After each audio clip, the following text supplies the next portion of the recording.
नमस्ते दोस्तों। आज हम आपके सामने लेकर आए हैं एक ऐसी कहानी जो आपके जीवन को सपनों से भर देगी। इस कहानी के माध्यम से हम बौद्ध धर्म के एक महान उपदेश को समझने का प्रयास करेंगे। बौद्ध धर्म जहां हमें शांति और ध्यान की शिक्षा देता है, वहीं हमें संदेश देता है कि हम किसी भी संकट या चुनौती का सामना कर सकते हैं और यथासंभव उससे ऊपर उठ सकते हैं। तो चलो अब हम देखते हैं इस सुंदर कहानी को। आकर्षण का नियम, लॉ ऑफ अट्रैक्शन, एक शक्तिशाली अवधारणा है जो बताती है कि हमारे विचार और दृष्टिकोण हमारी वास्तविकता को आकार देते हैं। बुद्ध की शिक्षाएं हालांकि इस सिद्धांत का स्पष्ट उल्लेख नहीं करती हैं, फिर भी आंतरिक शांति और सकारात्मक विचारों के माध्यम से जीवन को बेहतर बनाने पर जोर देती है, जो आकर्षण के नियम के अनुरूप है। यहां कुछ प्रेरक हिंदी कहानियां हैं जो बुद्ध की शिक्षाओं और आकर्षण के नियम को जोड़ती हैं। कमल का फूल। एक बार बुद्ध एक कमल के खिले हुए फूल को देख रहे थे। उसके शिष्यों में से एक ने पूछा, गुरुजी, यह फूल इतना सुंदर क्यों है जबकि कीचड़ में उगता है? बुद्ध ने जवाब दिया, कमल की सुंदरता इस बात का उदाहरण है कि हम अपने जीवन में बाहरी परिस्थितियों से प्रभावित हुए बिना आंतरिक शांति और सकारात्मकता कैसे पा सकते हैं। कीचड़ की तरह हमारे जीवन में चुनौतियां और नकारात्मकताएं हो सकती हैं, लेकिन हमारे विचारों और दृष्टिकोण को चुनकर हम अभी भी खिल सकते हैं और सुंदरता पा सकते हैं। यह कहानी आकर्षण के नियम को दर्शाती है कि हमारे विचार हमारे अनुभवों को आकार देते हैं।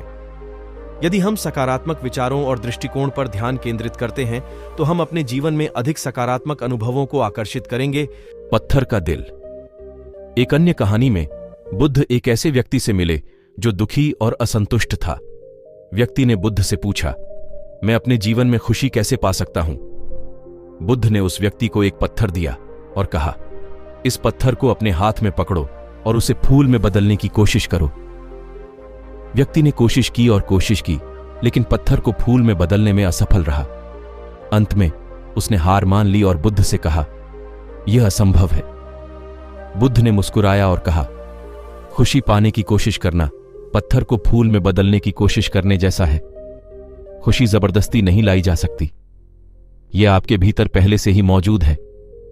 आपको बस इतना करना है कि उसे जाने दें और उसे खिलने दें। यह कहानी बताती है कि खुशी एक आंतरिक अनुभव है जिसे हम बाहरी चीजों की तलाश करके नहीं पा सकते। हमें अपने भीतर शांति और संतुष्टि का स्रोत खोजने की जरूरत है। यह आकर्षण के नियम के साथ भी संरेखित है, जो बताता है कि हम जो सोचते हैं और महसूस करते हैं वही हम आकर्षित करते हैं। यदि हम खुशी और शांति की तलाश करते हैं तो हम अपने जीवन में अधिक खुशी और शांति आकर्षित करेंगे। एक समय की बात है, एक छोटे से गांव में एक बौद्ध महात्मा रहते थे। उन्होंने अपने बाकी साधु समुदाय को पूछा कि कोई उनके पास कोई प्रश्न या संकट हो तो वह तुरंत उनके समक्ष आए। अपने कहने पर करीब 5 दिनों बाद एक युवती उनके समक्ष आती है। युवती, बाबा, मेरे पति ने मुझे छोड़ दिया है और मैं बच्चे के साथ अकेली हूं। मुझे इस संकट से कैसे बचा जा सकता है? मानिन महात्मा, अभ्यास कर मेरी बेटी। इस गांव के पास एक भाग्य के मंदिर में एक सूत्र लपेटा हुआ है। वहां जा, ध्यान से सूत्र को पकड़ते ही भगवान विद्युत की अद्भुत शक्ति तुम्हारे जीवन में प्रवाहित होगी। युवती ने महात्मा के कहे सुनकर वह भाग्य के मंदिर की ओर चली गई। वहां जाकर उसने उस सूत्र को पकड़ा और मन में दृढ़ता के साथ टांगी। जैसे ही युवती ने सूत्र को पकड़ा, अचानक आसमान में अद्भुत विद्युत की गोलियों की तरह उड़िडियच रहे थे। बिना किसी आहट के एक के बाद एक विद्युत सक्रिय हो रहे थे। जैसे उन्होंने युवती के जीवन की ओर बढ़ना शुरू किया, उसके साथ ही बच्चों और वर्षों से घुटने झुके हुए अपनी ओर उसके पीछे आ गए। उसके बाद एक दिन वह अपने मंदिर में जा रही थी जब उसे आवाज सुनाई दी। एक व्यक्ति आकर उसे बताता है कि उसका पति वापस लौट आया है और वह आराम से अपने घर में रह सकती है। युवती बड़ी खुश हो उठती है और सूत्र को अचानक छोड़ देती है। जैसे ही उसने सूत्र को छोड़ा, विद्युत के सभी प्रलय इनर मंदिर में घुसते हैं, जो एक बड़ी आवाज और ट्रेमर के साथ बुरा अंजाम दे रहे हैं। श्रद्धालु, बाबा, मैंने देखा है कि जैसे ही युवती ने सूत्र को छोड़ दिया, विद्युत का खूंटा उस पर उमड़ा और अप्रिय घटनाएं आने लगी। क्या सूत्र को छोड़ने से यह घटनाएं बढ़ गई हैं? महात्मा, हां मेरे बेटे, यही है भाग्य का सूत्र। जितना जल्दी लौकिक जीवन के लिए छोड़ दिया जाता है, उतनी ही जल्दी निर्वाण की ओर आदम्यता में बढ़ती है।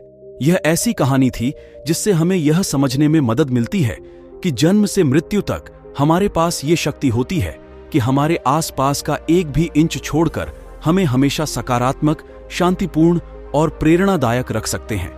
इसलिए आओ आज से हम इस नए संधि प्राप्त किए गए शक्ति का उपयोग करके अपने जीवन को सफल और खुशहाल बनाएं। इसके साथ ही यदि आपके पास कोई अच्छा सुझाव या अनुभव है तो कृपया हमारे संपर्क में आएं। धन्यवाद दोस्तों, इस वीडियो में आपका स्वागत था। अगर आपको यह वीडियो पसंद आई है तो कृपया हमारे चैनल को सब्सक्राइब करें और वीडियो को लाइक और शेयर करें। हम जल्द ही आपके लिए और अद्भुत कहानियों से वापस आएंगे।